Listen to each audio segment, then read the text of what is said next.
Channel. आज हम लोग क्लास 9 की एक बहुत ही important theorem mid point theorem का प्रूफ समझेंगे। तो थ्योरम का स्टेटमेंट क्या है? The line segment joining the two sides of a triangle at their mid points, then it is parallel to the third side of the triangle and equal to half of it. तो theorem में हम लोग को एक triangle given है ABC। Okay, यहाँ पे D जो है, D is the mid point of AB side and E is the mid point of AC side.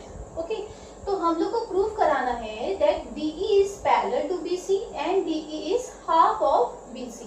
Okay, तो फर्स्टली इसका गिवन लिख लेते हैं।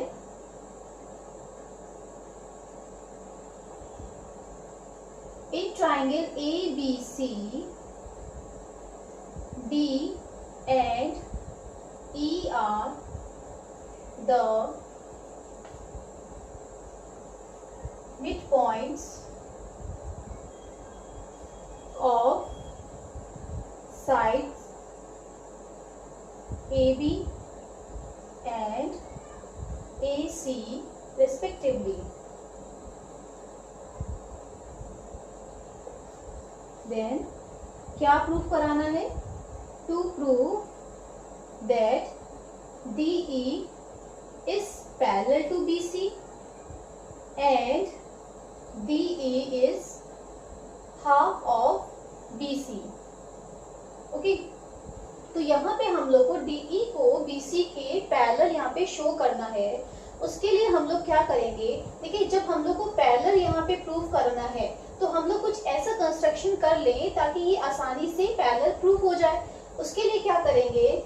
यहाँ पे हम लोग AB के पैरेलल C पॉइंट से एक लाइन ड्रॉ करेंगे।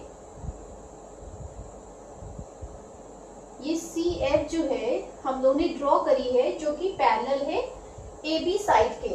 ओके, देन DE को जो है एक्सटेंड कर लेंगे। DE को एक्सटेंड किया और F पॉइंट तक मिला दिया। ओके, तो ये चीज हम लोग कंस्ट्रक्शन में लिख लेते हैं।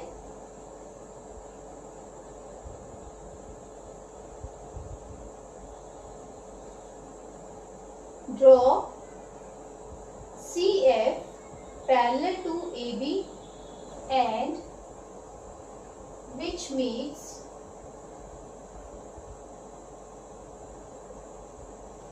DE reduced at F। अब देखिए, क्योंकि CF वाली साइड हम लोगों ने AB के पैरेलल ड्रॉ करी है ना, तो CF जो है वो BD के भी पैरेलल होगी। क्यों होगी? क्योंकि BD is a part of AB side, है ना, AB का ही एक पार्ट है। इसलिए हम लोग कह सकते हैं कि BD और CF ये दोनों साइड्स भी एक दूसरे के पैरेलल हैं। अगर हम लोग ये प्रूफ करा दें कि ये जो कोऑर्डिनेटर यहाँ पे बन रहा है BDFC, ये एक पैरेललोग्राम है, उसके लिए हम लोग को क्या करना पड़ेगा? अगर हम CF को BD के इक्वल भी दिखा दें, है ना, पैरेलल तो हम लोग ऑलरेडी यहाँ पे बना चुके हैं। तो जब हमने कंस्ट्रक्शन किया है उससे हम लोग को मिल रहा है कि CF BD के पैरेलल है। अब अगर हम लोग BD और CF को इक्वल भी दिखा दें, है ना, तो जब किसी कोऑर्डिनेटर में one pair of side parallel होंगी और साथ में ही इक्वल भी होंगी, तो वो कोऑर्डिनेटर क्या होगा? एक पैरेललोग्राम होगा।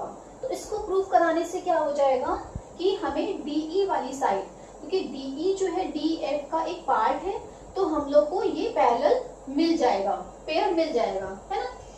तो उसको कैसे प्रूफ कराएंगे? यहाँ पे CF को BD के पैरेलल इक्वल कैसे प्रूफ कराना है? देखिए, यहाँ पे D जो है, D is the mid point of AB side, ये गिवन है हम लोग को क्वेश्चन में। तो इट मीन्स क्या होगा कि BD जो है वो AD के इक्वल है ना। तो अगर हम लोग ये दोनों ट्रायंगल्स ले करके इनको कॉन्ग्रुएंट प्रूफ करा दें, कौन से ट्रायंगल? ADE वाला ट्रायंगल और EFC वाला ट्रायंगल, इन दोनों ट्रायंगल्स को हम लोग पहले कॉन्ग्रुएंट प्रूफ करा दें, तो उससे हम लोग को रिजल्ट मिलेगा। ठीक है, तो चलिए इसका प्रूफ देखते हैं। In triangle AED and triangle CEF,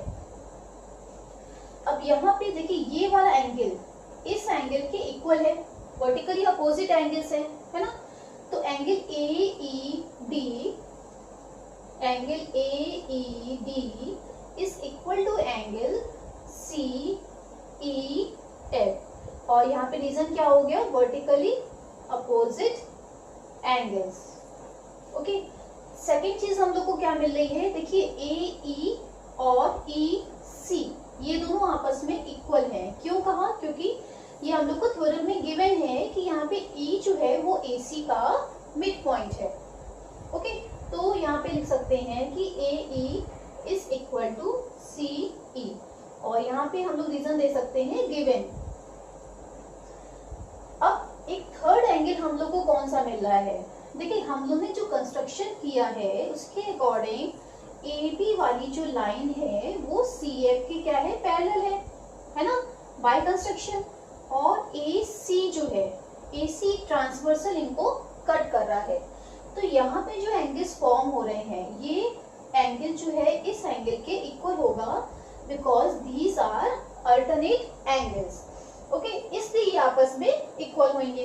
तो यहाँ पे लिख सकते हैं कि angle DAE is equal to angle FCE, because these are alternate angles. Okay, तो यहाँ पे कॉन्ग्रुएंसी की कौन सी कंडीशन लगी, देखिए एंगल साइड एंगल, तो ये दोनों ट्राइंगल्स कैसे हो गए, कॉन्ग्रुएंट प्रूफ हो गए। सो दिस इंप्लाइज दैट कि triangle AED is congruent to triangle CEF। Condition कौन सी लगी है, बाय ASA कॉन्ग्रुएंसी। ओके, तो जब दोनों ट्राइंगल्स कॉन्ग्रुएंट प्रूफ हो गए हैं तो हम लोग कह सकते हैं कि AD वाली जो साइड है वो किसके इक्वल है, CF के इक्वल है। ओके, तो यहाँ पे लिख लेते हैं, सो दिस इंप्लाइज दैट कि AD is equal to CF, और यहाँ पे लिख देंगे because by CPCT corresponding parts of congruent triangles. तो ये हम लोग ने मान ली इक्वेशन नंबर 1। ओके, तो AD वाली साइड जो है अब किसके इक्वल आ गई, CF के इक्वल आ गई। और साथ में हम लोग कह सकते हैं कि ये जो DE वाली जो साइड है, ये जो DE वाली साइड है वो EF के इक्वल है। Okay, and DE is equal to EF, और यहाँ पे भी रीजन हो गया बाय CPCT। ओके, और इसको हम लोग इक्वेशन नंबर 2 एज्यूम कर रहे हैं। तो हम लोग को कौन सी साइड्स इक्वल मिली है, AD is equal to CF और DE is equal to FE। Okay, तो क्योंकि हम लोग को क्वेश्चन में गिवन है कि AD किसके इक्वल है, BD के इक्वल है, क्योंकि D मिड पॉइंट हम लोग को गिवन है ना, तो यहाँ पे लिख लेते हैं but AD is equal to PD, और because this is given in the question, तो हम लोग कह सकते हैं कि जब AD जो है वो BD के इक्वल है, तो अब हम लोग कह सकते हैं कि BD भी जो है वो CF के इक्वल है। सो दिस इंप्लाइज दैट कि BD is equal to CF, और यहाँ पे रीजन हो गया फ्रॉम इक्वेशन 1। इक्वेशन 1 में हम लोगों ने ये चीज कही थी कि AD जो है CF के इक्वल है और AD किसके इक्वल है, BD के इक्वल है, तो इट मीन्स BD जो है वो CF के इक्वल है। तो अब हम लोग को ये जो कोलेटर मिल रहा है, यहाँ पे अपोजिट साइड्स जो हैं वो पैरेलल भी है और साथ में ही क्या है, इक्वल भी है। तो it means BDFC is a parallelogram. Okay, so this implies that कि BD is parallel to CF and BD is equal to CF देंगे, because opposite sides BD and CF are equal and parallel।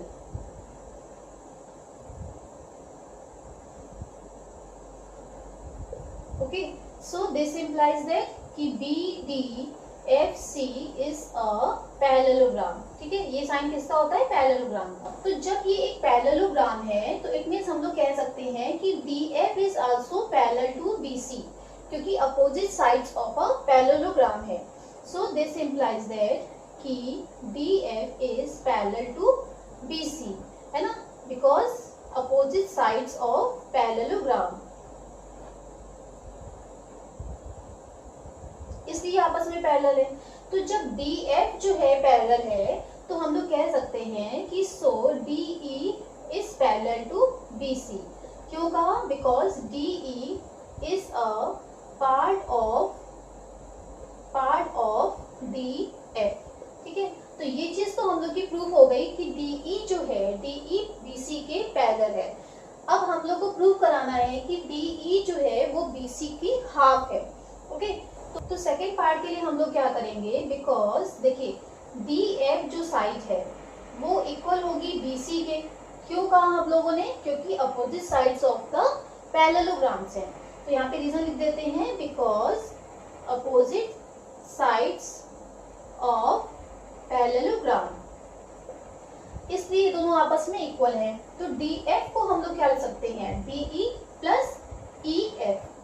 तो यहाँ पे लिख देंगे DF को क्या लिख सकते हैं, DE प्लस EF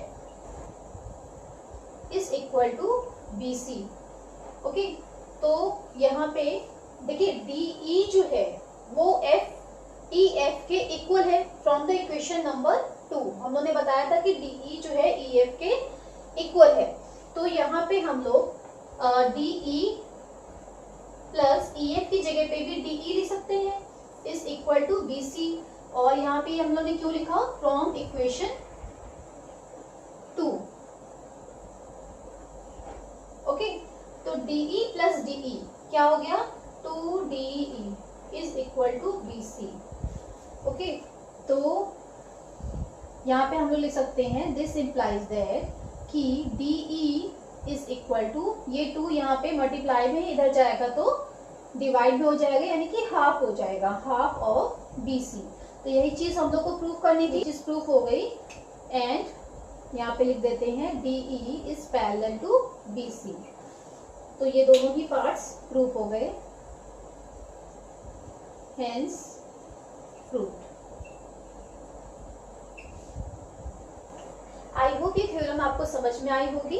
अगर मेरी वीडियो पसंद आई है तो इसको लाइक कीजिए, सब्सक्राइब कीजिए और साथ में ही बेल आइकन जरूर प्रेस कीजिएगा ताकि मेरी अपकमिंग वीडियोस आपको मिल सके।